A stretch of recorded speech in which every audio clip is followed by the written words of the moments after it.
Most SwiftUI apps look boring.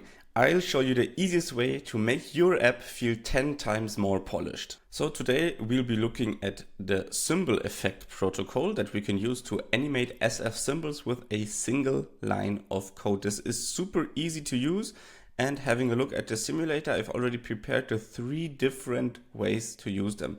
First of all, you can just animate SF symbols as they are. Then you can animate changes between SF symbols. And lastly, you can animate transitions of SF symbols. So let me just press trigger effect a couple of times, and then you'll see all of these play. In the animations department, I've added 5 of the different options for the changes. I've added different SF symbols to be animated, and for the transition, this is just a in and out transition. As you can see in the documentation, the list of effects is quite long, but we'll jump into examples on how to implement them right now. So similar to all of the other animations in SwiftUI, SF symbol animations are also state driven. So we need some sort of state change in order to trigger any of these 3 kinds of animations that I've showed you before. So we'll get started by creating a state variable, and I'll just call this one my effect trigger. And I'll just use a Boolean flag here. That's easiest. You can of course also use other types that then get changed, but Boolean is the quickest one.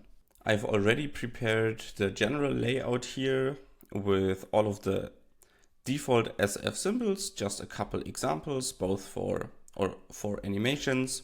For changes, I've added 2, and then for the transition, I've added 1. First thing that we're going to do is have a look at the button. All this does is take our effect trigger and toggle the value. So essentially just changes the value of our state and therefore triggers all of the animations. It's important to note that we don't need a .animation view modifier or a with animation closure for any of these to work. They work by default. So let's get started by having a look at the regular animations, and there's a new view modifier here, and this is called symbol effect. And as you can see, there are a few overloads. One with is active, where you just set a Boolean to true and then the animation plays. We're not going to use this one. We're going to use one of these value-based ones because they work with other values as well. There's also the option to give some options. For example, you can change the speed and the repeat behavior of these animations. We'll take this very simple one. As you can see, in addition to the symbol effect protocol, there's also the discrete symbol effect protocol, but we'll just walk through a couple of examples here, and then you can figure out which one works for your use case later on. So we'll get started with the bounce animation, and as our value, we will pass the state that should change in order for this animation to play. Let's copy paste this view modifier to all of the other SF symbols, and then we can change the symbol effects so you can have all of the examples that I already showed in the preview. So for the cloud, we will use breathe. For gear, we will use pulse. For this little crossed swirl circle thing, we'll use rotate. And then lastly, for the eraser, we'll use wiggle. One thing to note here is that I've added the large image scale view modifier to this entire view, just so the SF symbols are a bit larger in the simulator. So let's run this now, and then we can already observe how these 5 different animations work.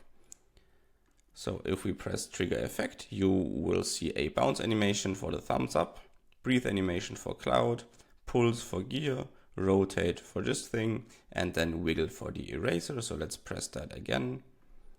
As you can see, they don't all have the same speed or duration, and you can use, for example, this rotate animation here is pretty slow. So in here we could say we want to pass options, and we want to say the speed should be twice as fast. So if you run this again, then we will hopefully notice that this animation plays a lot faster and finishes quicker than the other ones. So this is something that you can use the options for. Next, let's have a look at how we can animate changes between different SF symbols inside of one image. So we'll use the usual ternary operator here. So we'll say if effect trigger, then it should be house, and otherwise it should be person for this first one. And for the second one, we'll use house, and we'll also use a hard SF symbol. So this is the first part, and running this in the simulator, you will see that there's just an instant change between these two SF symbols because we're not running any animations. And for this case, we're actually not using the symbol effect view modifier. We are using the symbol effect content transition. So we can either apply this to the images directly or just to the H stack. So we will say content transition. And here we can just say dot symbol effect, and then you will see that there is this content transition available. And in our case, we will use the replace symbol effect. So let's run that in the simulator, and then you will notice that this effect actually depends on which SF symbol is used.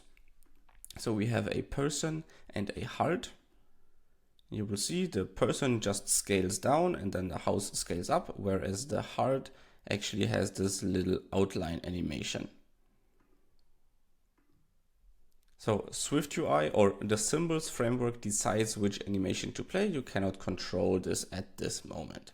So we've covered dot symbol effect, dot content transition, and lastly we'll cover dot transition with the dot symbol effect transition. And that's just animating in and out an SF symbol. Now I'd admit that this can also be done differently using a regular transition or just a with animation, but let's have a look at how you can implement this effect. So first of all, let's enclose this SF symbol in an if statement, and we only want to show this if effect trigger is true. And then we'll attach a transition modifier to our SF symbol. And here we'll say we want the symbol effect transition. And which one do we want? We want to use appear, of course. There's also disappear, and you can play around with these in your own time. So let's run this real quick. And then you'll see that there's just a slight scaling animation here for this house. And we can have a quick look. If we change this to an H stack, then we can move the transition to the entire H stack. And we can, for example, add a second image of a heart, because we noticed that a heart has a different change animation or content transition. So let's have a look at how this looks for transitions. But interestingly, the dot transition modifier has to be applied inside of the if statement. So let's move that again. That's interesting to know. I was not aware of that. So let's run again, trigger the effect, and you will notice that both of them just appear with a slight scale up, and I think also an opacity animation. So in this case, it doesn't depend on which SF symbol you're using. That's it for the video. Please subscribe to the channel if you want to learn more about SwiftUI. It would make me super happy.